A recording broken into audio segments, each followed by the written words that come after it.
Buenas tardes a todos, muchas gracias por los saludos que nos están mandando, muchas gracias por la cantidad de inscriptos que hay. Vamos a entrar rápido en esto porque después no me alcanza el tiempo, así que vayan anotándose las preguntas para el final. En la charla de hoy vamos a ver específicamente el tema de cavitación. Los temas, como dijo Flor, que vamos a introducir están puestos en un orden de que nos suceden las cosas con el fin de que vayamos siguiendo la progresión desde el problema hasta la solución. Entonces, lo que vamos a ver es qué produce y dónde se manifiesta, qué es la cavitación. Hay un fenómeno físico, hay un fenómeno químico. A veces yo doy esta parte porque si uno entiende cuáles son los orígenes de los problemas, quizás encuentre una solución sin esperar que le den una respuesta. Simplemente entender el fenómeno. Después vamos a ver las siglas, la AMPA y NPSH, que se encuentran en algunos libros, que quiere decir lo mismo en inglés, en lo cual se clasifican en el AMPA requerido y el AMPA disponible. Vamos a hablar mucho sobre eso. Y después vamos a ver la incidencia directa de los factores que yo puedo jugar, que tengo a mi alcance para modificar y solucionar estos problemas de cavitación. Por último, vamos a hacer algunos ejemplos que seguramente entre los que vamos a dar van a haberse familiarizado con situaciones reales que ustedes hayan tenido. Entonces, como decía, la primera situación es qué produce la cavitación. Y yo la divido en dos partes muy importantes. Una es la rotura de las partes, desbalance de los sistemas rotantes, vibraciones, ruidos, desajustes en generales del sistema. Todo lo que dije hasta ahí tiene que ver con la rotura y daño de las partes mecánicas. Y después, otra incidencia que es, yo esta la mencioné ya en otra charla cuando hablamos de eficiencia, es la caída del rendimiento de la bomba. Es muy importante porque muchas veces uno no se da cuenta que está teniendo este problema y está viendo que no le alcanza la bomba que seleccionó para cumplir los objetivos. Bueno, entonces cuando les decía las primeras partes, vibración, rotura, desbalance, desajustes en general, básicamente lo que sucede es esto que estamos viendo acá en pantalla, el ataque físico y químico de las partes mecánicas de nuestro equipo. Digo en este caso de nuestro equipo, pero después vamos a ver que la cavitación también ataca otras partes del sistema de bombeo. Es decir, no específicamente tiene que ser la bomba, sino que ustedes se pueden encontrar con este problema. Vamos a ver en cañería, en equipos de riego, etcétera. Como ustedes están viendo ahí, de lo que vamos a hablar, de la parte dañina, digamos, de este fenómeno, que es la formación de burbujas, el colapso de las burbujas y cuáles son los efectos que ustedes los están viendo ahí de manifiesto. Parece increíble que una burbuja genere un efecto sobre una pieza de fundición. Vamos a ver que no es lo mismo una pieza de fundición de hierro que una pieza de acero inoxidable o una de bronce. En todos hay ataque, pero bueno, hay diferentes incidencias según el material. Y vamos a ver cómo se produce eso, porque en este momento todos pueden estar pensando que una burbuja no puede ser capaz de generar un agujero en una pieza de fundición metálica. Eso respecto de las roturas. La otra parte que les comentaba recién tiene que ver con el efecto que nosotros recibimos cuando la bomba cavita, porque lo vamos a notar principalmente en sistemas de presurización. Cuando hablamos de sistema de presurización, hablo de un sistema desde domiciliario, por ejemplo, que tenemos una bomba, un hotel, para presurizar un hotel, o tenemos un sistema de riego o un sistema de incendio. Otro caso en donde se va a notar mucho son las bombas cuando trabajan fuera de curva. Es decir, acá estoy marcando, si nos pasamos y trabajamos muy en el fondo de curva, ya vamos a ver por qué abrir la esclusa, por más que tengamos agua disponible, puede ser un problema y el resultado puede ser que no logremos nada porque ahora van a ver lo que genera la cavitación sobre la curva original que teníamos de la bomba que seleccionamos. Otro caso muy clásico en donde se producen los sistemas de cavitación son los sistemas booster o bombas en serie. Cuando no tenemos el cuidado de asegurarnos que la segunda bomba no extraiga más que la primera, vamos a entrar en un sistema de cavitación. Y todas estas, y todas prácticamente manejan un tema de succión, hasta la misma bomba sumergible que yo después se los voy a mostrar, tienen problemas de cavitación cuando las dimensiones o los cálculos no son bien llevados a cabo. básicamente lo que se observa cuando uno entra en cavitación es que había comprado una bomba con esta curva que ven aquí verde para un determinado caudal, ven que me voy a poner el puntero, para un determinado caudal y una determinada altura manométrica, y resulta que todo está bien, hasta el momento en que me puse a abrir un poco la esclusa y apareció este fenómeno. Eso es una de las cosas que me puede llevar a este problema, abrir la esclusa.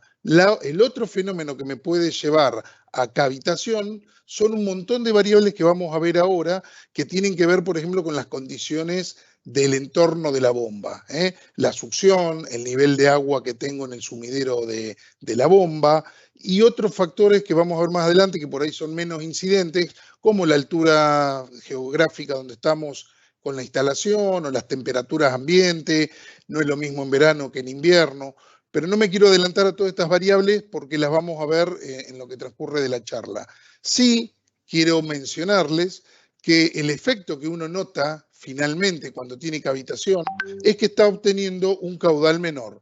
Este caudal, como lo define, como su definición dice, es un volumen por unidad de tiempo entregado. Significa que a mismo tiempo entregado, si yo me bajo el caudal, lo que estoy trasladando es una unidad de volumen menor, es decir, una masa de agua menor. Esto lo vamos a notar, por ejemplo, si ustedes ven en este gráfico, que es muy elocuente, una canilla de un agua normal que viene de un tanque y una canilla de un sistema que viene presurizado. Fíjense que acá hay algo que está a la vista, este caudal es mucho más transparente, más lleno, más pesado, y esto es como una espuma blanca en donde se encuentra una gran cantidad de aire emulsionado. En definitiva, en ambos chorros de agua, yo en este estoy bombeando agua con aire y en este estoy bombeando agua. Por eso cuando yo les digo o tengo que juntar en una cacerola esta espuma o este chorro de agua, lo que normalmente voy a notar, acá hay un tema compensativo porque este sale con más presión, pero en definitiva lo que yo estoy haciendo es trasladar no la masa de agua original, sino metiéndole aire y desplazando una parte del agua que estaba bombeando por aire. Por eso el resultado final es un menor caudal. Lo vamos a ver mucho en los sistemas, por ejemplo, de presurización como en un equipo de riego, que no solamente tengo un resultado de menor aplicación de agua, sino que también tengo un efecto adverso, por ejemplo, en los aspersores del equipo de riego, en donde uno, en vez de ver una lluvia continua, ve un soplido constante que hacen estos aspersores, como también se ven en los jardines domiciliarios, que tienen que ver con el exceso de aire que está entrando o generando la bomba dentro de la cañería. Entonces, cuando les dije qué es el efecto físico que se produce, ese fenómeno, ¿sí?, que ustedes ven o que manifiestan, dice que se logra cuando uno produce una depresión muy focalizada en un sector. Cuando uno genera una depresión en el entorno de la succión de la bomba, vamos a tener un primer fenómeno que es físico, que es la ebullición del agua. Después vamos a tener un fenómeno electroquímico con corrosión y finalmente, como lo ven acá en los extremos de la turbina, un arrastre de material. Es decir, si yo volviese al slide anterior que ustedes habían visto una caída de la curva, esa caída de la curva primero es por el bombeo de aire, la emulsión de aire, pero en el tiempo voy a tener otra caída de la curva que se va a deber a una rectificación, digamos, de los impulsores con pérdida de material. Lamentablemente este efecto no solamente me trae un tema de rendimiento, sino que también me trae un tema de desbalanceo mecánico que a la larga va a terminar arruinándome todo mi sistema equilibrado y balanceado, para lo cual fue diseñado el equipo. Cuando hablamos de que sale aire, que metemos aire dentro de las cañerías, no estamos hablando de un tema de instalación, es decir, no estoy hablando de un problema de vórtice de agua, que el aire lo tomo desde la superficie a través de un vórtice y entra por el filtro, o el caso clásico en donde el nivel de agua que estaba previsionado para una posición cae, se descarga y sea una bomba sumergible, una bomba con pie de filtro, se descubre por el mismo nivel de agua y la bomba empieza a tener un ingreso de aire. Pero esto es un problema de instalación, no es el tema de esta charla y esto es algo básico. Obviamente que tenemos que evitar estas situaciones y, por supuesto, tenemos que evitar este tema de vórtices, que hay algunas maneras de evitarlo, estos temas de vórtice, que normalmente se producen en tanques muy confinados, muy chicos, en donde hay una succión violenta. Eso puede llegar a generar un remolino y a la larga generar un vórtice que me haga entrar aire. Pero como les decía, este no es el tema de esta charla, no estamos hablando de temas de instalación, sino netamente de un tema de cavitación. El aire sale desde dentro del agua, el aire no viene desde el exterior. ¿Y cómo es que se produce esto? Bueno, acá tenemos unas imágenes. Ustedes, vamos a ver tres formas de sacar aire de dentro del agua. Una primera situación que es la clásica que ustedes ven en todos lados. Cuando nos vamos a dormir a la noche y dejamos un vaso con agua, probablemente el otro día cuando nos levantemos veamos esta situación que está acá a la izquierda. Aire saliendo desde adentro del vaso. ¿Por qué? Porque todos sabemos que el aire está ocluido intermolecularmente. Solo necesita dos cosas para formar la burbuja. Uno es un reacomodamiento de las moléculas hasta que logren formar un tamaño de burbuja que por su densidad menor a la del agua logre salir del vaso. La otra es temperatura. La temperatura ayuda también a la formación de esas burbujas y lo que estamos sacando en este primer caso es aire disuelto. El aire disuelto es, digamos, el primer factor que genera cavitación sobre mis sistemas. Otra forma de obtener una salida de burbujas desde el agua ya no es aire, sino el mismo vapor de agua. El vapor de agua que estamos viendo en esta situación, que es un fenómeno superficial, acá está confinado con una campana, por ejemplo, para que con un manómetro uno pudiera medir la presión de vapor del aire. Este concepto que yo ahora lo introduzco y es una cosa muy de la facultad, digamos, a saber manejar el tema de la presión de vapor del agua, simplemente les voy a decir esto, que es la presión que me genera el vapor que tiene esta solución que está acá abajo, y que yo la estoy midiendo. Obviamente que si yo a esto le doy temperatura, vamos a tener una presión de vapor mayor. La presión de vapor está en el agua en todas las temperaturas.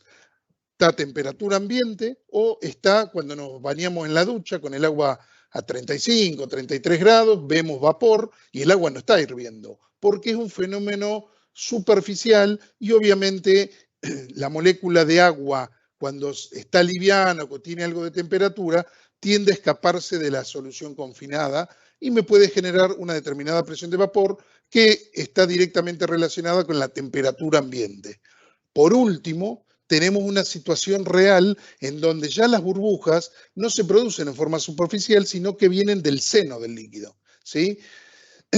Ustedes cuando calientan algo van a ver que las burbujas vienen de abajo y ahí no hay un vórtice o una entrada de aire superficial. Eso que viene de abajo realmente es una burbuja que apareció por la evaporación, que ya pasa directamente al punto de ebullición en este caso, en donde se forma el globito y es agua en estado vapor lo que está saliendo. Este también es un fenómeno dañino, igual que el aire, este pasa primero, este pasa segundo, pero son las dos cosas que nosotros debemos evitar en una bomba.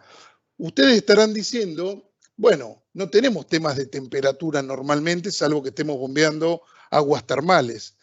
Ok, siempre tenemos que definir que la ebullición del agua no quiere decir llevar el agua a 100 grados, porque la definición de ebullición significa que la presión de vapor, esto que está acá, ¿sí?, alcance la presión atmosférica. Simplemente esa es la definición. Lo que pasa que en la vida real y en condiciones normales, en donde la atmósfera es 1 a la altura del nivel del mar, la temperatura que yo debo alcanzar para llegar a hacer ebullir el agua, o sea, que la presión del vapor del líquido alcance la presión atmosférica, es de 100 grados centígrados. Pero eso es lo que tenemos asociado en la cabeza para agua y como ebullición. Pero la verdadera definición no es esa, es simplemente la temperatura de ebullición es la temperatura en la cual el agua, la presión de vapor del agua, alcanza la presión atmosférica. Por eso yo acá abajo les puse dos formas de pasar de este punto a este punto, que son aumentando la temperatura o bajando la presión. De las dos maneras yo puedo lograr, por ejemplo, hacer hervir un vaso de agua. Yo tengo este vaso acá de jugo, pongo una bomba de vacío acá arriba, este estará a 6 grados, 5 grados, prendo la bomba de vacío y este jugo va a empezar a hervir porque le vamos a hacer que la presión de vapor muy baja que tiene ahí, porque está frío, pero le voy a bajar tanto la presión atmosférica que las voy a lograr igualar. Y cuando igualen, las moléculas de vapor del agua van a tratar de salir y lo vamos a ver un poquito mejor en este ejemplo que sigue. Entonces dije que un líquido tiene una presión de vapor. Todos los líquidos a todas las temperaturas tienen una presión de vapor. Empecemos a pensar en nuestras instalaciones. Agua de río, agua de mar, cambia, según el líquido cambia, por supuesto, la presión de vapor, pero todos los líquidos tienen una presión de vapor. Y nosotros tenemos lo que podríamos llamar una presión atmosférica, que la presión atmosférica en realidad sería la presión que rodea la zona de succión. Después vamos a ver más adelante que en realidad en la zona de succión de una bomba no solamente tengo la presión atmosférica, que es la presión netamente de la columna de aire que hay sobre nuestras cabezas, sino que normalmente todos los filtros están debajo del agua, por lo cual a esa presión atmosférica se le suma una presión hidrostática, que es la columna de agua. O sea, yo sobre el filtro y la toma de una bomba tengo una columna de aire más una columna de agua. Entonces, si yo de alguna manera hago que la presión de vapor de mi líquido alcance la presión atmosférica o que rodea la zona del filtro, voy a hacer esto que está acá, que es hervir el agua. Entonces, las situaciones son, la clásica que conocemos nosotros para hacer hervir el agua es subir la temperatura. Lo vemos acá en el primer cuadro. Acabo de subir la temperatura, se igualaron las dos presiones, la que rodeaba mi filtro y la del agua. Esta situación ya tiene una solución de agua hirviendo. Otra situación que puede suceder, la que yo les dije recién del vaso de jugo, es que tengo en este momento una presión determinada de vapor del líquido, baja porque está frío el líquido, y me bajo con una bomba de vacío o con la misma bomba nuestra está succionando y en la zona en donde está ese líquido se igualan las presiones y hierve. Parece increíble, pero uno con una bomba centrífuga que está aspirando, incluso con una bomba sumergible, puede lograr esto. Y lo que normalmente se da es una combinación de ambas, es decir, me sube un poquito la presión de vapor del líquido por temperatura y me baja la presión atmosférica por succión y tengo una situación como esta que es, siempre que se igualen, es hervir. Entonces, cuando hablamos de hervir, que acá lo pongo bien grande, hablamos de que en este momento, acá lo estamos haciendo por temperatura, pero yo lo que les quiero mostrar es qué pasa con la burbuja. La burbuja aparece en el fondo, que es la zona de máxima temperatura, y es donde el calor que está recibiendo el agua en estado líquido es absorbido y es capaz de transformarse focalizadamente en vapor. Entonces, sobre esta burbuja, ¿qué presión tengo yo? Tengo desde acá hacia arriba la presión atmosférica, toda la columna de agua, de aire, perdón, que no es lo mismo acá en nivel del mar que a 2000 metros en una montaña, porque voy a tener una columna de aire más chica. Yo después les voy a dar esos valores para que ustedes en una cuenta rápida puedan saber qué presión tienen disponible. Y la otra presión que yo tengo acá es la presión hidrostática, que parece que no, pero 3, 4, 5, 10 metros de columna de agua, si uno lo compara con la presión atmosférica que tenemos arriba, aporta bastante. Obviamente el agua tiene otra densidad y me aporta una presión hidrostática, que hay una fórmula para sacar la presión hidrostática, que es bastante elevada. Y fíjense que elocuente, a lo mejor uno nunca prestó atención en esto, los globitos salen muy chiquitos porque tenemos toda la columna de agua acá presionando esta burbuja y a medida que la burbuja logra subir, ¿qué va pasando con el globo? Se va expandiendo porque le va bajando la presión hidrostática. Entonces, ¿qué pasa en un equipo donde tenemos un aspersor? Cuando nosotros producimos la burbuja en la bomba, sale chiquita porque estamos en la zona de máxima presión de la bomba.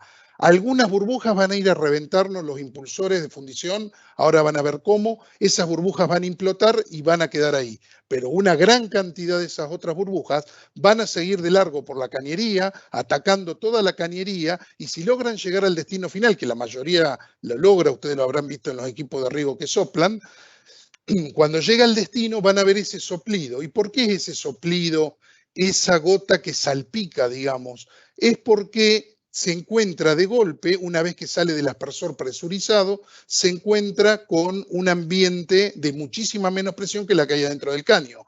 Entonces la burbuja automáticamente quiere expandirse y ahí es cuando salpica, y también cuando nos salpica una cacerola que está hirviendo por el mismo fenómeno.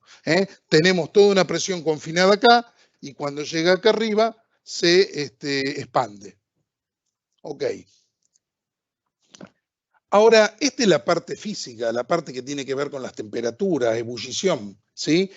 ¿Qué sucede con la parte química? Pero ¿por qué se agujerea un impulsor como estamos viendo acá?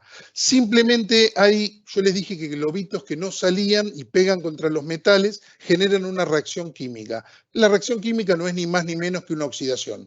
No nos vamos a meter a dar química, pero lo que sí les voy a decir, que el hierro en estado puro, que puede tener una aleación de acero, el cobre, que puede tener una aleación de bronce, el cromo y el níquel y el hierro, que tiene una aleación de acero inoxidable, pueden ser atacados por el oxígeno disuelto, que viene en forma de burbujas, como oxígeno 2, acá lo vemos, y una vez que implota, ¿sí? El agua sirve de catalizador para hacer una reacción química y me forma un óxido. Primero me hace un óxido ferroso color verdoso, que ustedes lo habrán visto en muchas instalaciones que están a la intemperie, y después ese óxido ferroso que tiene estado de oxidación 2 pasa a estado de oxidación 3 como óxido férrico, que es de color rojo o colorado, y estos, en ambos casos, el ferroso y el férrico, son óxidos que son polvos. O sea que pasa una cosa que estaba en estado sólido a otra sustancia que es un óxido que está en estado polvo y el agua la va lavando. Ahí está la explicación,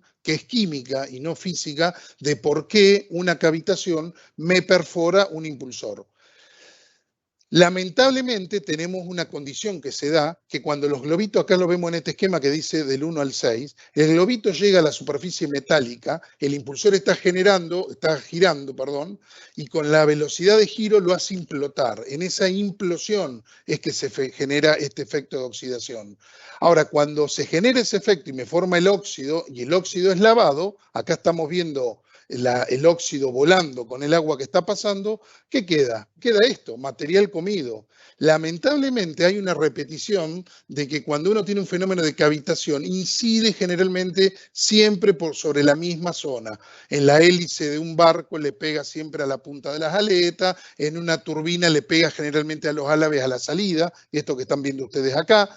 Y entonces el próximo globito que llegue se va a encontrar otra vez con el mismo sector que ya está dañado o marcado y va a volver a formar una implosión de la burbuja que me va a retirar más material. Y este trabajo lo va a seguir haciendo hasta que o desaparece el álave o me perfora un caño, etcétera, etcétera. Estamos hablando de daño y después también estamos hablando de un daño que acá no estamos analizando, que es el desbalanceo de las partes rotantes. Entonces, yo les dije que no siempre la cavitación sucede en una turbina. Y esto que ustedes van a ver acá también van a recordar que les pasa, o lo han visto. La gente que está en el sistema de agua, esto que estamos hablando acá es normal. Lo único que estamos viendo ahora acá es por qué sucede eso. Que eso es lo que yo quiero transmitirle a ustedes. Nosotros sabemos que cuando hay una contracción en cualquier sistema, después de en la contracción, ¿qué pasa? Bernoulli. Por contracción aumenta la velocidad del fluido, ¿sí? El tema es que después de que pasamos la contracción, la velocidad es tal que queda un espacio que no puede llenarse. Esto es como la parte de arriba del ala de un avión, en donde el aire pasa, digamos, con una curvatura y una velocidad mayor que la de abajo, y me genera succión y el avión se sustenta. Acá pasa lo mismo, pero el efecto es distinto. Fíjense que aumenta la velocidad en este sector, y en el mismo sector que aumenta la velocidad, baja la presión. Baja la presión en este sector por lo que les estaba diciendo. ¿Y qué pasa cuando baja la presión? Veamos este sistema. Ahora, en vez de analizar presión y velocidad, vamos a analizar las presiones de los dos sistemas. Yo tengo un líquido que tiene una única temperatura, por lo cual su presión de vapor, que está en las tablas, uno va a Google y pone presión de vapor del agua a distintas temperaturas, le sale la tabla. Entonces, el agua tiene una presión de vapor a 10 grados, ¿sí? O a 15 grados. Y yo tengo la presión que tenía dentro de la cañería que venía presurizada. Sin embargo, pasé a través de una contracción, aumentó la velocidad de flujo, me bajó la presión del líquido por debajo de la presión de vapor del agua. ¿Qué pasaba cuando la celeste se igualaba con la azul? hervía. Entonces, en esta situación, lo que empieza a suceder es que atrás de la contracción aparecen un montón de burbujas. Por eso las contracciones, las válvulas, todos ustedes escuchan ruido cuando pasa el agua a través de ellas. Esas burbujas, ¿qué van a hacer? Y bueno, hace un ratito lo vimos en el esquema anterior. Van a ir a pegar focalizadamente, generalmente pegan a unos centímetros después de la contracción y van a hacer ese trabajo que habíamos visto en el esquema anterior. ¿Quién de todos ustedes no ha visto esto que estamos mostrando acá en fotos? Viene un caño, viene una contracción, fíjense que acá hay un buje, probablemente se achique la rosca, tengo un caño. ¿Y por qué? Y todos decimos oxidación, tengo problemas de oxidación, el agua estará ácida. No, acuérdense que problemas de oxidación hay un montón, hay hasta fatiga, uno hace fatiga en un caño y genera oxidación. Esa es otra charla. Acá estamos viendo la oxidación por cavitación solamente. Lo bueno es entender que esto puede suceder. Esto está muy elocuente. Fíjense, acá tenemos bueno, acá probablemente hay una combinación con cobre, por eso hay verde, pero también puede ser óxido ferroso, que todavía no pasó a óxido férrico como este que está acá, pero me termina cortando los caños, por ejemplo, o ese herrumbre tapándome, si el caño es fino, porque se come hacia adentro y genera un exceso, esos óxidos toman más volumen y bueno, ya saben ustedes lo que pasa. Entonces, estamos viendo cavitación fuera de la bomba aquí, ¿eh? Y otros casos de cavitación. Estas son cavitación sin oxidación, porque no es tan violento como para generar oxidación y aparte porque probablemente en sistemas como este las burbujas no imploten. Pero fíjense cuántas veces nosotros hemos hecho una cosa como esta. Es algo sencillo, un tanque elevado y un caño que baja. Si yo no sé calcular bien las pérdidas de carga que hay en esta cañería de descarga, probablemente me suceda que la velocidad del agua que adquiera no sea capaz, la que se adquiere en esta cañería, no sea capaz de ser administrada por el tanque, porque hay un layout de caño, un circuito, y eso hace que tome más velocidad el fluido que está bajando que el que estoy entregando. ¿Y qué voy a lograr? Me va a bajar la presión atmosférica se va a igualar con la presión de vapor del líquido y va a formar burbujas. Este es el clásico ejemplo cuando ustedes están descargando algo y ven que pistonea el agua, ¿no? Que sale así porque tiene que dejar salir el aire también. Entonces, este fenómeno es clásico, forma olas, genera vibración. Es raro, tendría que ser muy violento para que esta ola haga implotar las burbujas. Generalmente acá no hay burbujas, sino que hay aire que se confina, como están viendo ahí. Y ni les digo si llegan a poner acá abajo una bomba, lo que va a suceder, si esto entra a la bomba. Entonces, tener en cuenta estas cosas muchas veces es un tema de diseño de diámetros, de pérdidas de carga y probablemente de poner algunas válvulas de toma de aire o de alivio. Bien, entonces vamos ahora, como habíamos dicho en el tópico inicial, a definir las variables. La variable acá que estamos estudiando es el AMPA. AMPA quiere decir altura neta positiva de aspiración. Básicamente es el resultado neto de todas las alturas que hay, las cosas que me ayudan y las cosas que no me ayudan a que haya una presión en el filtro. ¿Qué filtros tenemos acá? En una bomba sumergible tenemos un filtro que está 5 metros por debajo del nivel del agua. Acá tenemos una bomba centrífuga con un pie, no sé a cuánto está, acá no lo puse, pero tengo 2,5 metros desde la entrada de la bomba hasta el pelo del líquido, que es el lugar que yo siempre tengo que tomar como referencia, porque acá la bomba esta no bombea agua desde acá. Esto está obviamente por vaso comunicante lleno y yo el agua dentro del caño la tengo acá. Así que la bomba en realidad succiona desde 2,5 metros. Y en el caso, esto yo le digo bomba en aspiración, en el caso de tener un sistema diferente, bomba inundada, que yo tengo un tanque elevado o tengo un tanque y le saco el caño por el costado al tanque, como en este caso, y tengo 3 metros de agua por encima del filtro, tengo una bomba que está ayudada. Si yo le tuviese que preguntar, en este caso, a ver si aparece la pregunta. Si yo le tuviese que preguntar cuál es el sistema que tiene el mejor AMPA, ¿sí? A ver, denme un segundo que no lo puedo sacar. Si yo le tuviese que preguntar acá cuál es el sistema que tiene la mejor AMPA disponible o mejor presión positiva, ¿quién me van a decir? Y bueno, hagamos la cuenta. 10, vamos a ver después que ese 10 de la atmosférica, el metro, siempre lo medimos en metro, varía entre 8 y 11. Después les voy a mostrar en cuál es la diferencia.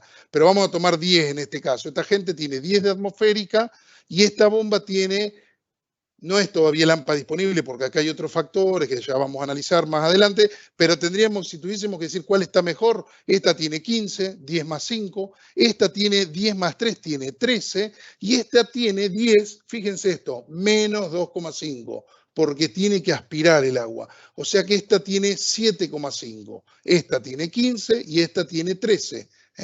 Rápidamente deducimos que la que mejor está es la bomba sumergible en esta foto, ¿no? Muy bien. Eso es respecto del AMPA disponible, pero ¿para qué quiero yo disponer de altura? Porque las bombas requieren. Entonces, lo que yo debería saber es qué requiere la bomba para ver de qué dispongo y cómo hago mi instalación. Yo puedo hacer una instalación antes de comprar la bomba, hacer los cálculos y ver si voy a estar bien sin tener problemas de cavitación. Para eso, es necesario que los fabricantes nos digan el requerido de la bomba. Ya les digo como premisa, porque a partir de este slide para adelante, todo lo que vamos a ver, que tiene que ver con la altura neta positiva de aspiración y que se clasifica en la disponible, que es mi sistema, dónde está mi caño, si estoy en la montaña, si estoy a nivel del mar, qué temperatura hace, en verano es una cosa, en invierno es otra. Todo eso es lo que dispongo. Yo tengo tantos metros disponibles. El tema es cuánto requiere la bomba y eso me lo tiene que dar el fabricante. ¿Y de qué depende ese AMPA requerido que la bomba requiere y yo debo superar? Depende básicamente de la bomba, ¿sí? Esta es una cosa que ustedes no pueden probarlo con un manómetro ni nada. Es una cosa que sale del laboratorio de fabricante de bombas. Después yo les voy a decir ahora en unos esquemas que siguen cuáles son las diferencias que una bomba en sí. ¿Qué puede hacer una bomba para cambiar el AMPA requerido? La variable más importante que hace cambiar el AMPA requerido, el caudal. Fíjense, los AMPA requeridos tienen todos esta forma. Empiezan en un valor a bajo caudal y a medida que voy abriendo la esclusa, ¿sí? Acá vengo recorriendo la curva, el AMPA requerido de la bomba va subiendo y llega un punto que se empieza a hacer exponencial. Es casi inmanejable la bomba. ¿Se acuerdan cuando les hablaba de usar la bomba fuera de curva? Fíjense, ya empezamos a ver cuál es el problema. A mí no me gusta que la bomba requiera. Yo no quiero que la bomba me pida altura neta positiva de aspiración, porque normalmente es uno de los problemas que tienen el 80% de las instalaciones que dice el encabezado de esta charla. Entonces, ¿por qué es el 80%? Porque si alguien dice, no, pero yo hago el cálculo y no me va a dar cavitación. Miren, les digo que cavitación hay casi siempre. El tema es el grado de cavitación que tenemos. Por eso yo digo el 80% de las instalaciones tienen problema de cavitación. Después unas son letales y otras son muy incipientes. Pero si yo manejo todas las variables, voy a tratar por todos los medios de evitarlo. Y ahora vamos a ver que uno puede evitar la cavitación en una instalación desde la selección de la bomba. Ya desde que yo elijo una bomba el día que la compro, puedo preguntarle al que me vende la bomba cuál es el AMPA requerido y yo tomar la decisión si usar un modelo de bomba u otro modelo de bomba. Entonces dijimos, el caudal y otra cosa significativa, que esto por ahí para las bombas clásicas de 50 Hz, 2 polos, o 60 Hz, en países de 60 Hz, 2 polos, es inamovible. 2900 en 50 Hz, 3600 en 60 Hz, y bueno, dame el AMPA y yo, salvo que use una velocidad variable, el AMPA no me va a cambiar por los RPM. Sí me va a cambiar cuando abre y cierre la esclusa, porque esta bomba, por ejemplo, está toda a 2900 RPM y el AMPA cambia con el caudal. Pero si yo cambiase los RPM, esta curva subiría y bajaría. Y ya les digo, a más RPM, más AMPA requerido. Una cosa negativa. La bomba no quiere AMPA requerido. Entonces, un poquito lo que les acabo de decir recién. Respecto del caudal, tengo la misma bomba. La tengo en este caudal, que es para la cual la compré, y el AMPA requerido es 5,6 metros. Y yo estoy escuchando que cavita. Y muchos instaladores saben que cierran la esclusa y las bombas dejan de cavitar. Básicamente, en una cerrada esclusa tocan muchas variables, pero una de las variables más notorias que tocan es que me bajan el AMPA requerido. Si yo bajo el AMPA requerido, la bomba no requiere tanto y con el AMPA disponible que yo cuente ya me alcanza. Ahora vamos a ver bien cómo sacar el AMPA disponible, que es la parte difícil. El AMPA requerido no tiene que calcular nada, solamente pedirle al fabricante, a nosotros, necesito el AMPA requerido de tal bomba. Yo les digo, no hagan este trabajo por una bomba de un caballo de 5 metros cúbicos, 6 metros cúbicos, porque es imperceptible el cambio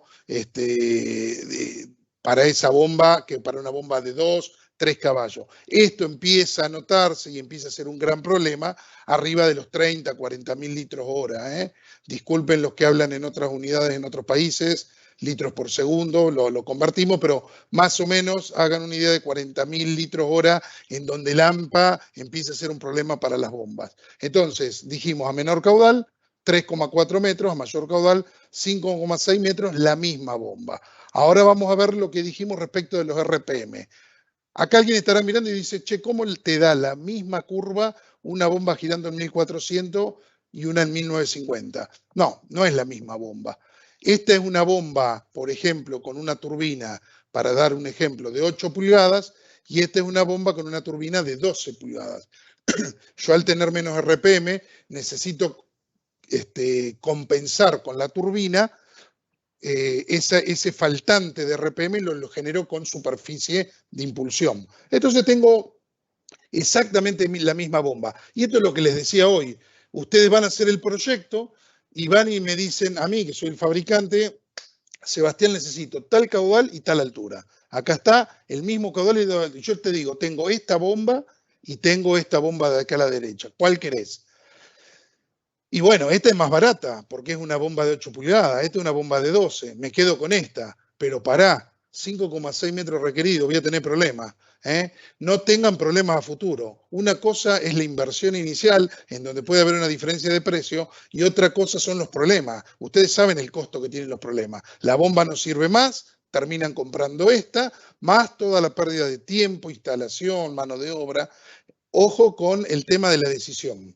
Cuando yo les digo la decisión, y acá se lo voy a dar con un ejemplo muy claro, y esta la hice a buen caudal para que sea bien elocuente. Acá en la charla hay mucha gente que hace transferencias de agua en petróleo y, por ejemplo, utiliza normalmente este tipo de bombas. Acá tenemos un ejemplo de una selección que el software de Pioneer hace en forma automática, en donde yo pedí que me seleccione bombas de 750.000 litros hora a 90 metros de altura.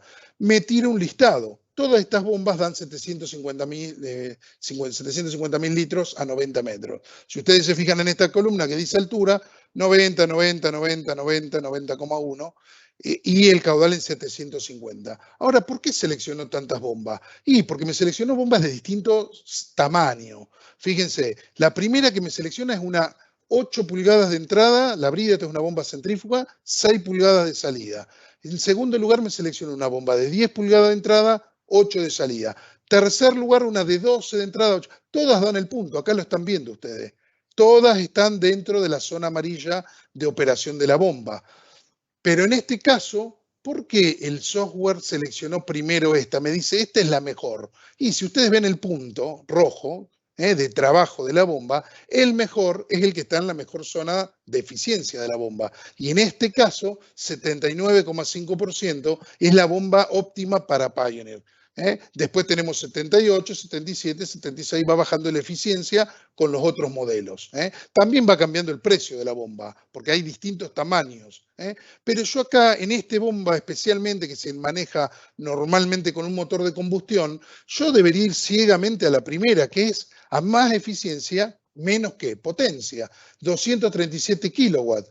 Más o menos igual, 237, 258 la tercera, 262 y en la última, que da lo mismo, 750-90 a fin de curva, con baja eficiencia, 62, tengo un consumo de 295 kilowatts. O sea, bastantes kilowatts más de esta primera a esta última. Entonces, uno ciegamente iría a seleccionar la primera, pero ¿por qué no miramos las otras variables?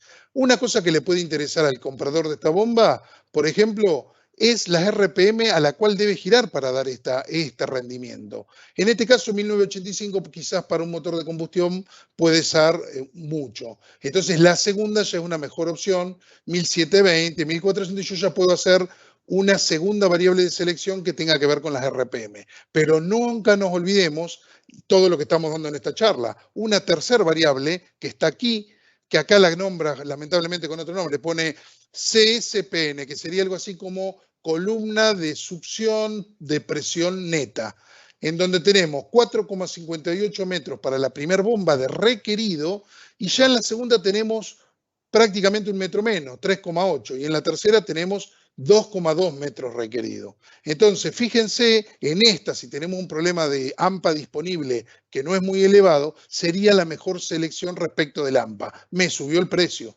porque tengo que elegir una bomba más grande. Todo eso está en la balanza, ustedes deciden si les conviene 1400 vueltas o 1700 por el motor, ustedes deciden si este AMPA requerido de 3,79 es aceptable, entonces ya nos vamos a quedar con esta, porque consume un poquito menos de potencia, sale más barata, esta es 12 por 8 es más cara que esta, 2,58 de kilowatts de consumo contra 2,37, todo me lleva a que en primera instancia 1720 para un motor de combustión está bien, pareciese que yo me quedaría en primera instancia con la segunda bomba. ¿Ok? Entonces, esto es el AMPA requerido. Entonces, no tenemos mucho trabajo que hacer en el AMPA requerido más que pedirle al fabricante que nos diga el AMPA requerido. Estamos hablando de instalaciones más o menos interesantes, grandes, ¿no? Ahora, yo tengo un AMPA disponible de mi sistema que debe cumplir con el AMPA requerido. ¿Qué era el AMPA disponible? Algo que depende de varias cosas, como la presión que hay sobre el pelo del líquido, la presión atmosférica, la altura donde yo tengo la instalación, las pérdidas de carga que hay en la aspiración y por último la presión de vapor del líquido, que ustedes dirán, bueno, siempre es agua. No, agua salina es otra cosa y agua a 40 grados es una cosa y agua a 10 grados es otra. Eso todo incide en lo que se llamaría la presión de vapor del líquido. Entonces, si hiciésemos una instalación para calcular el AMPA disponible, vamos a una instalación clásica, una bomba centrífuga que está sacando agua de un tanque, ¿sí?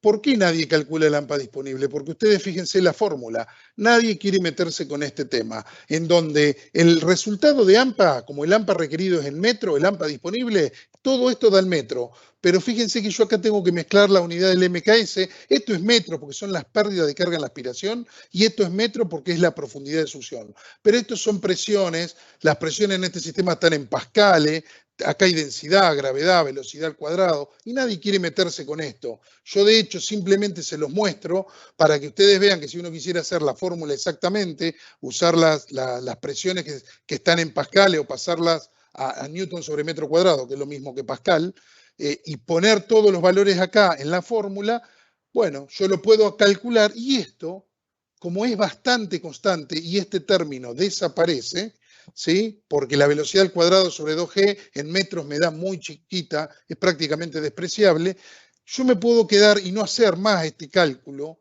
en cálculos de AMPA disponible, porque si no nadie lo va a querer hacer, y quedarme con unos números que yo les voy a dar a partir de ahora, en los cuales les voy a simplificar una fórmula y ustedes con esa fórmula van a calcular la parte difícil de un proyecto, el AMPA disponible. El AMPA requerido me lo da el fabricante. El AMPA disponible lo tengo que calcular yo. ¿Alguna vez me han mandado por mail, Sebastián, me pasás la fórmula de AMPA disponible? Yo paso esto y no quieren saber nada. O me mandan 1000 preguntas, ¿en qué unidad hay que usar esto? Fíjense, todo esto es MKS, pero es complicado. Entonces, tengo como unas reglitas simplificadas para utilizar esta fórmula. Lo único que a mí me interesa son estas dos variables que están acá, que le pegan directamente, porque yo el AMPA disponible quiero que sea lo más alto posible. Si yo tengo dos cosas que restan acá directa, yo quiero que estas cosas que restan, que no son ni más ni menos que la pérdida de carga en la succión y los metros a los cuales estoy aspirando, que es esta la altura geodésica, quiero que sean lo más chica posible, entonces esto es fácil, esto lo tengo que analizar, cómo lo logro. Ahora, toda esta parte de la fórmula es complicada porque me tengo que meter, pero lo vamos a simplificar ahora con unos números y fíjense lo que yo acabo de poner acá. Para condiciones normales de presión, estamos acá en la altura de la tierra, del mar, una atmósfera, temperatura alrededor de los 15, 20, 30 grados, tenemos 11 metros menos las pérdidas de carga, menos la altura geométrica. Podemos usar este número. En este ejercicio que nos mandaron, había 1,5 metros de pérdida de carga, ya estaban calculados. La pérdida de carga se calcula con la tablita de pérdida de carga. que eso me lo pueden preguntar, pero existen unas tablas que uno entra con caudal, diámetro del caño, y te dice que hay tantos metros de pérdida de carga cada 100 metros, hacen una regla de 3 y sacan las pérdidas de carga. En este caño, de acá, hasta la entrada de la bomba, únicamente se calcula la pérdida de carga, tenemos 1,5 metros. Y tenemos 2,2 metros en el peor de los casos, no con el agua acá, con el agua acá, que es donde yo tengo que estudiar. Entonces, 11 menos 1,5 menos 2,2, 7,3 es mi AMPA disponible. Lo único que tengo que hacer a partir de ahora es ir a ver cuál es el AMPA requerido de la bomba. Si yo lo supero, ya no tengo problemas de cavitación. Muy bien. Entonces, resumen, yo necesito que mi AMPA disponible, ahora vamos a ver algunos ejemplos, que esto es lo que nos determina que estamos haciendo bien las cuentas. Tiene que ser mayor que el AMPA requerido. Yo, si logro esto, logro las prestaciones de la bomba, las vibraciones, los ruidos, las roturas, en definitiva, el rendimiento hidráulico. Todo esto también es ayudado por seleccionar bombas en forma correcta. Yo normalmente el punto donde debo trabajar es en el punto de máximo rendimiento de la bomba. No comprar una bomba para 100 metros cúbicos, me la vende el fabricante y después dice, como tengo agua, la uso en 130. Puedo hacerlo, pero tengo que tener cuidado porque el salirse de curva, yo lo di en otra charla, en un motor sumergible lo podemos afectar los cojinetes y a su vez podemos entrar en un fenómeno de cavitación. Después, otra forma de lograr que esta desigualdad, yo quiero que esa desigualdad sea lo más diferente posible, es que el AMPA disponible sea lo más alto que pueda y que el AMPA requerido o que me pide la bomba sea el más bajo posible. Mientras yo logro más esa diferencia, también me cubro de las variaciones temporales. Recuerden que no es lo mismo esta fórmula en verano que en invierno. Ahora también eso se los voy a mostrar de dónde sale. Otra forma entonces de aumentar el AMPA disponible, los dos términos que me restaban es hacerlo lo más alto posible, acercar la bomba al agua, y la otra es aumentar los diámetros de la cañería en la succión para bajar las pérdidas de carga. Entonces, cuando nosotros tenemos esto que se simplificó tanto, el AMPA requerido, ya no se lo estoy mostrando, porque el AMPA requerido, me voy a la tabla, a tal caudal, tengo tal AMPA requerido y ya tengo el dato. Me lo da una tabla, un folleto del fabricante. Pero el AMPA disponible se redujo, toda esa fórmula en Newton, pascales, a 11 metros menos las pérdidas de carga, menos la altura que tengo que aspirar, que es negativa si está hacia abajo el agua, pero se transforma en positiva si tengo agua hacia arriba. Caso de una bomba sumergible. Si yo tengo una bomba sumergible, el agua la tengo hacia arriba. Como la tengo hacia arriba, el término acá es más. Entonces, a la presión atmosférica, toda la columna de aire que tengo arriba, le sumo la columna de agua, lo que decíamos hoy de los globitos, y con eso, restándole las pérdidas de carga, voy a tener una altura neta, por eso es neta, porque es un resultado de sumas y restas, que me va a beneficiar versus el AMPA requerido que tenga la bomba. ¿Por qué vuelvo a poner la fórmula que no queremos ver más? Esto yo después se las puedo mandar, le pueden sacar una foto, pero ¿para qué la pongo? Porque yo siempre digo, es importante saber qué es lo que origina cada cosa. ¿Por qué cuando el operador cierra la esclusa le desaparece la cavitación? Ustedes ven todas estas variables. ¿Qué hizo el operador cuando cerró la esclusa? Miren, se los voy a marcar rápidamente con un marcador. A ver si con esto marca. El operador cerró la esclusa. ¿Se acuerdan que teníamos, perdonen por los dibujos, que el AMPA requerido hacía así? Estábamos trabajando acá, teníamos este AMPA requerida, ahora cerró la esclusa, estamos trabajando acá, tenemos este AMPA requerido. O sea, cuando el operador cerró la esclusa, me bajó el AMPA requerido. Está bien, si yo necesito que todo este lado sea más grande que este y achico el lado derecho, mejor. Lo otro que debería hacer es ver si puedo subir el lado izquierdo. Del lado izquierdo, en todo este sector, que me generaban ese número 11, esto es una presión externa que va en la fórmula porque la fórmula contiene todo. Nunca vamos a tener arriba del lago un sistema presurizador que me empuje el agua. Entonces, no es lo normal. Si yo hago este cálculo de AMPA y tengo un tanque hidroneumático, y bueno, cambian las condiciones porque tengo una presión extra que no es la atmosférica. Yo lo que normalmente tengo en todas las instalaciones, 99%, es una presión atmosférica. La presión atmosférica es a favor. es positiva. Entonces, si yo estoy en la tierra, acá abajo al nivel del mar, tengo 10 metros. Si estoy en una montaña, puedo tener 8 metros. Es peor en una montaña, porque un término que es positivo, que me agranda todo el lado izquierdo, lo tengo bajo en una montaña respecto del nivel del mar. O sea, es peor la cavitación en las alturas, por esto que le acabo de decir. Por otro lado, tengo otra presión. Esto ya dije que no lo vamos a ver más, pero yo quiero que ustedes vean dónde inciden las variables. La otra que tengo es la presión de vapor del líquido. A más temperatura, la presión de vapor sube. Lo que yo les decía hoy con un manómetro en un recipiente confinado. Yo aumento la temperatura, el manómetro se va para arriba, aumenta la presión de vapor y cuando aumenta la presión de vapor, como está restando, me baja el AMPA disponible, ¿sí? Después tengo este término que nunca lo uso porque da 0,00 y algo de metros y después tengo las dos que más pegan, la pérdida de carga en la succión y la altura geométrica de aspiración, que esto ayuda cuando se transforma en una bomba sumergible porque esto se transforma en más. Ahora, ¿por qué dejaba de cavitar? El operador cerró la esclusa. De este lado lo único que hizo fue bajar el AMPA requerido, que lo vimos acá. De este lado lo que hizo cuando cerró la esclusa es bajar las pérdidas de carga, porque a menos caudal en la misma cañería, menos pérdidas de carga. O sea, algo que restaba se me achicó. O sea que mejoró también. Mejoramos por esto, mejoramos por esto. ¿Y qué pasa con la altura geodésica? A veces si es un río, todos no vamos a cambiar la altura del río porque le saquemos menos agua. Pero muchas veces en un pozo de una bomba sumergible, nosotros cerramos la esclusa y el nivel dinámico sube un poquito. Con lo cual, en ese caso, tenemos que este término se hace más chico, baja y es otro que resta. Entonces, dos cosas que restaban a lo que yo quiero que sea grande, me mejoran la situación y es por eso que desaparece la cavitación.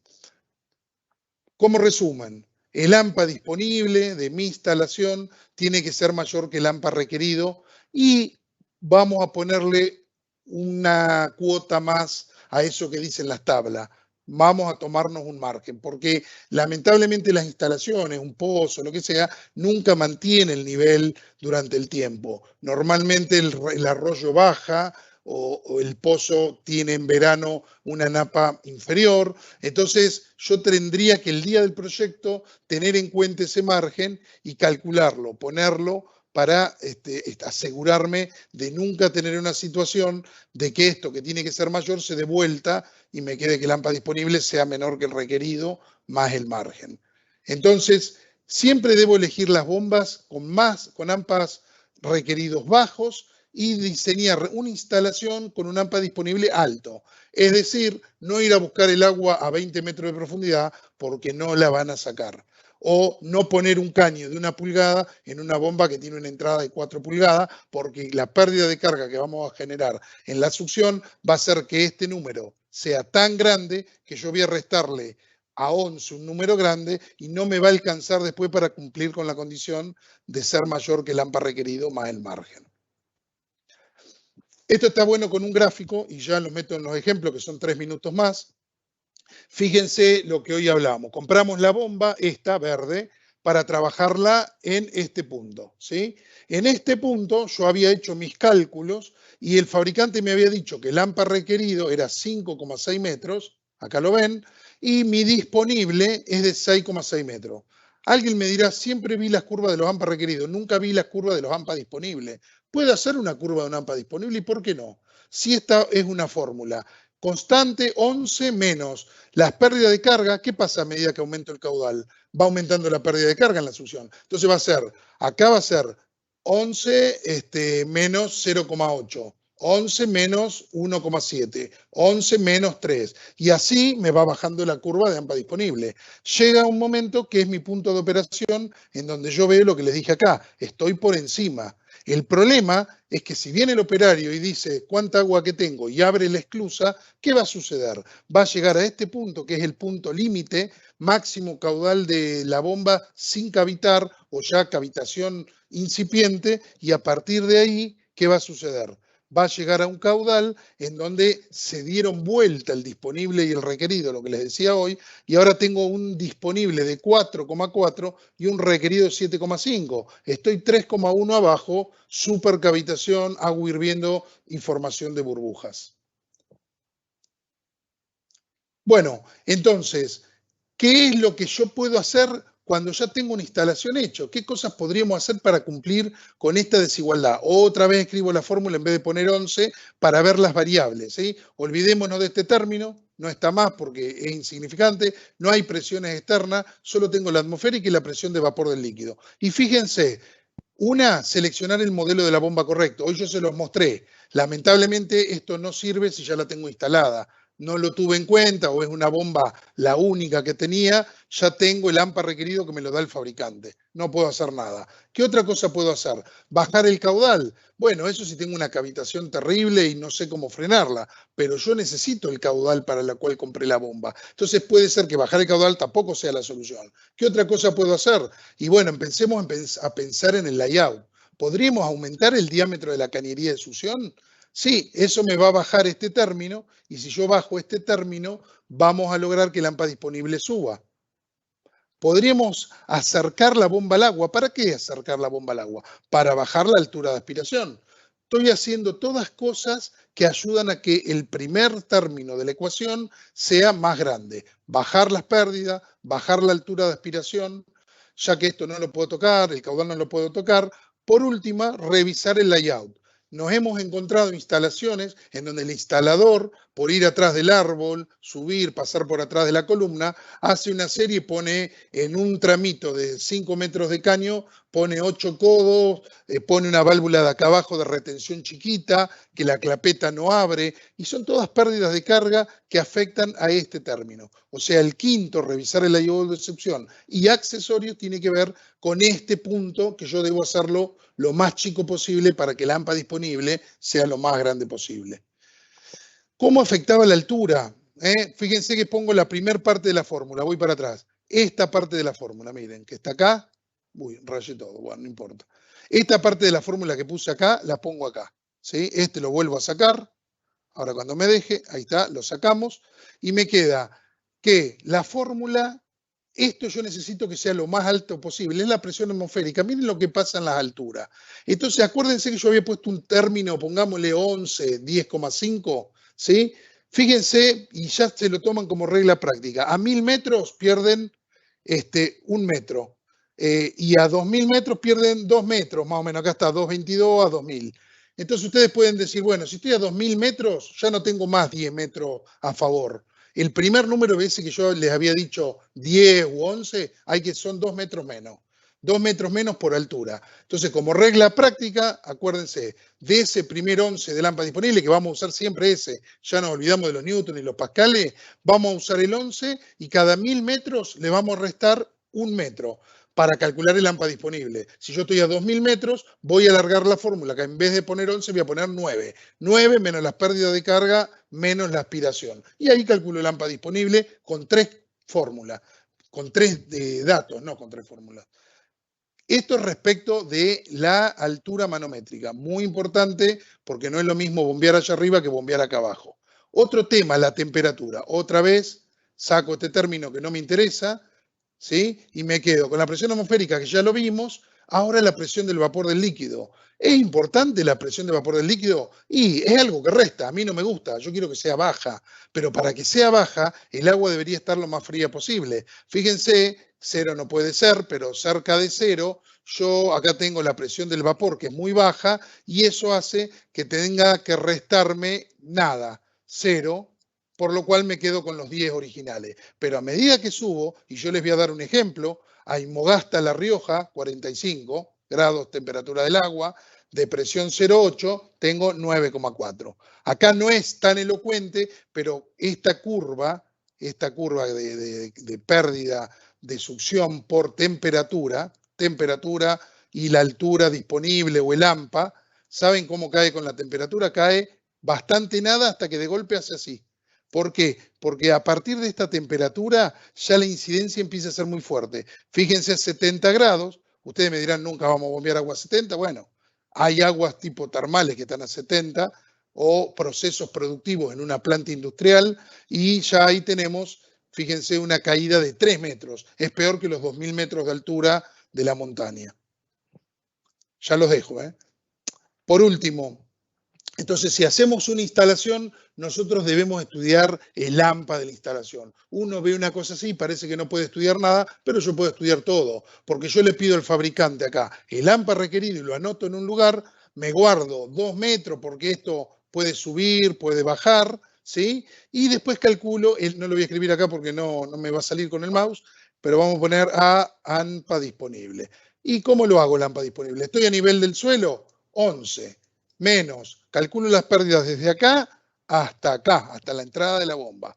¿Cómo calculo las pérdidas? Tablas, generalmente estos filtros tienen, o pie, válvula de retención de pie, tienen tablas que indican cuáles son las pérdidas de carga a distintos caudales, así que resto esto y después resto la altura que hay desde el pelo del líquido hasta la entrada de la bomba. Son estos 80 centímetros, 1 metro y medio, lo pongo en la fórmula, calculo el AMPA disponible con 3 números y me fijo cuál era el AMPA requerido de la bomba en ese caudal y voy a ver si el equipo va a cavitar o no. Lo sé antes de empezar a hacer la compra.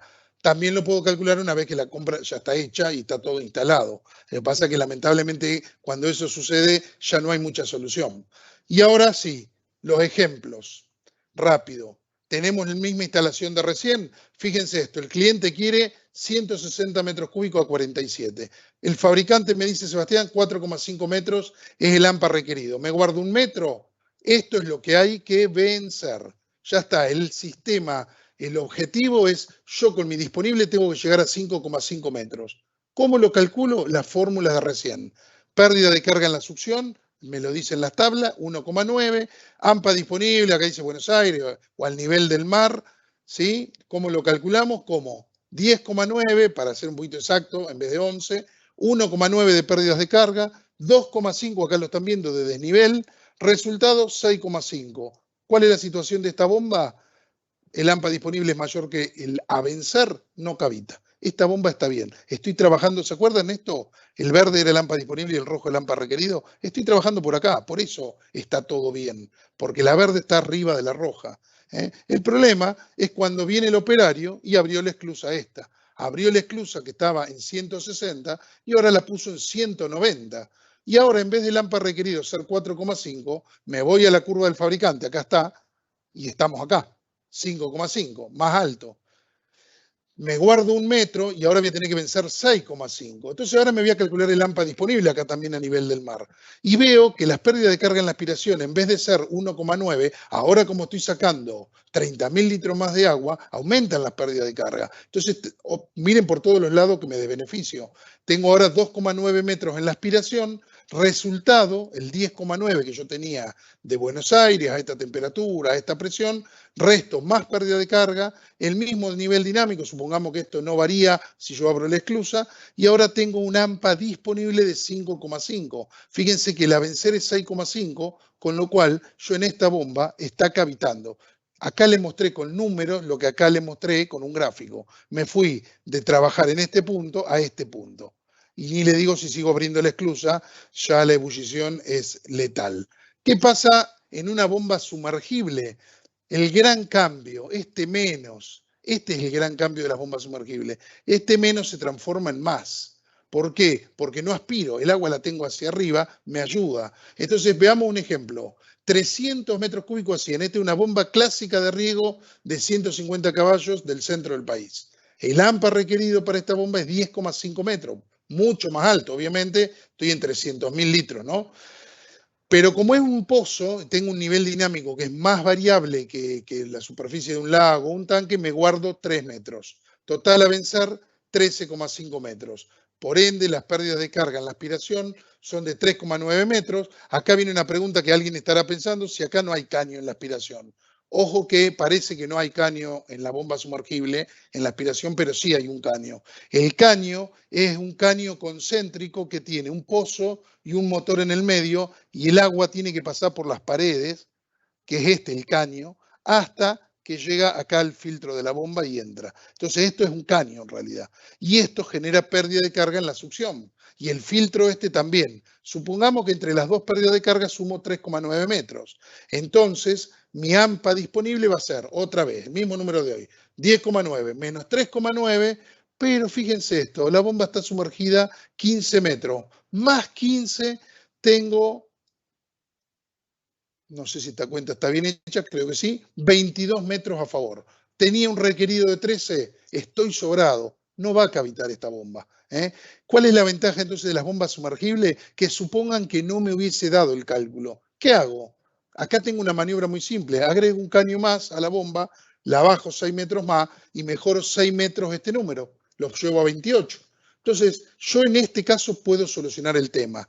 De esta fórmula que hicimos acá, ya esto es lo último, sale el cálculo que también es muy preguntado, llamado sumergencia mínima que debe tener una bomba. Y usamos exactamente la misma fórmula que está acá arriba, en donde dejamos como incógnita la cantidad de agua que tiene que tener la bomba encima, lo ponemos y lo vamos a llamar sumergencia en metros. Fíjense que tomo la atmosférica en la zona donde yo viva, tomo las pérdidas de carga que va a haber para el caudal que vamos a estimar la sumergencia y vamos a tomar los datos del fabricante que me dio el AMPA requerido más los 3 metros de seguridad que me guardé y vamos a dejar esto como incógnita. Y bueno, esto es muy fácil. Si yo tengo 10,9 menos 3,9, 7. ¿Cuánto me hace falta para llegar al límite que era 13,5? Yo con 6,5 metros lo logro. Yo acá la tenía 15, estaba sobrado, pero yo con 6,5 metros calculo la sumergencia. De la misma fórmula, solo reemplazando el valor que debería ir para cumplir con la condición. Obviamente que este, como lo dice acá, es la mínima y a partir de ahí yo, si me quisiera cubrir, debería agregar más altura neta positiva de agua sobre la bomba para mejorar la condición. Bueno, fue un rally, pero espero que me hayan entendido. Vamos a ver si hay alguna pregunta. Algunas las debe haber contestado. Después si te querés meter, Flor, pero yo directamente Sí, miro. acá hay una que es, ¿en qué casos la mejor opción es una bomba de carcasa partida, split case, para atenuar el AMPA requerido? Bueno, en los casos en donde el AMPA disponible sea bajo, es decir, uno utiliza una bomba de AMPA requerido menor en los casos en donde el AMPA disponible no cuente. Por ejemplo, si uno bombea muchos caudales, ya tenemos un problema de que los AMPA requeridos tienden a ser altos en todas las bombas. Yo hoy les había dicho que la bomba en sí misma tiene la capacidad de bajar el AMPA requerido con un tema de diseño. Por ejemplo, las Pioneer nuestra, una cosa de diseño que hicieron muy interesante es que el ojo del impulsor por donde entra el agua lo diseñaron más grande. ¿Para qué lo diseñaron más grande? Pensemos en lo que les había dicho yo de la contracción y la velocidad de flujo. Yo hago un diámetro más grande y tengo una velocidad de flujo menor y en ese caso logro que el AMPA requerido no sea alto, lo bajo. Ustedes vieron hoy cuando vimos para 750.000 litros, AMPA requerido de 2,5 o 3 metros, porque Pioneer diseñó la bomba así. Yo les dije que el AMPA requerido de una bomba depende del fabricante, el caudal y las RPM, pero una de las partes fundamentales es cómo el fabricante diseñó la bomba. Si yo diseño una bomba con un ojo de impulsor chico para lograr rendimiento y lograr otras cosas, puedo llegar a tener el problema de tener un AMPA requerido muy alto. En el caso de la split case, depende del fabricante y cómo lo diseñó. Pero a mí lo único que me interesa es ir a ver la curva de esa bomba antes de yo hacer la selección. ¿Otra, Flor? Sí, ¿siempre se generan burbujas cuando se achica la cañería? ¿Por qué? Siempre que hace un cambio de velocidad, va a haber una depresión detrás de la contracción. Obviamente que si yo la contracción la hago suavizada, no paso de 4 pulgadas a 2 pulgadas o no hago cosas así, voy a suavizar este aumento de la velocidad. Mientras más gradual lo haga, mejor. El tema son los cambios bruscos, en donde el fluido cambia violentamente el río. Así que no es siempre y depende también del caudal. Si yo tengo un caudal de 6 metros cúbicos, por más que haga la contracción, no voy a llegar a generar esa violencia porque es como si les dijese que un avión vuela a 20 kilómetros por hora. Se va a caer, no hay succión o no hay depresión en la parte de arriba del ala. Lo mismo pasa en una cañería. Depende de los caudales y depende del cambio de la contracción. Lamentablemente no es tan fácil de calcular con una cuenta matemática, pero sí la experiencia nos dice que arriba de 40, 50 metros cúbicos en cambio de contracciones rápidas, ya los problemas comienzan. Sí, Flor. Sí, y la última que nos comentan, no olvidar la época del estiaje en los pozos profundos. Es cuando el nivel dinámico es muy variable. Exactamente. En ese caso, normalmente uno, cuando hace los cálculos de usar la fórmula de AMPA disponible mayor que AMPA requerido, debe siempre pensar en el peor de los casos de todo el periodo, ¿no? El peor de los casos no es solamente el tema de los niveles por estiaje, sino también el tema de las temperaturas. En ese caso, normalmente tenemos una combinación de subida de la temperatura, bajada de los niveles dinámicos y lamentablemente la bomba sigue requiriendo lo mismo. Así que si yo bajo de esas dos maneras el disponible, voy a poder llegar a entrar en una situación de cavitación y en esos casos yo debo cubrirme de movida pensando en ese famoso margen que hay después de la ecuación, que sea un número más grande.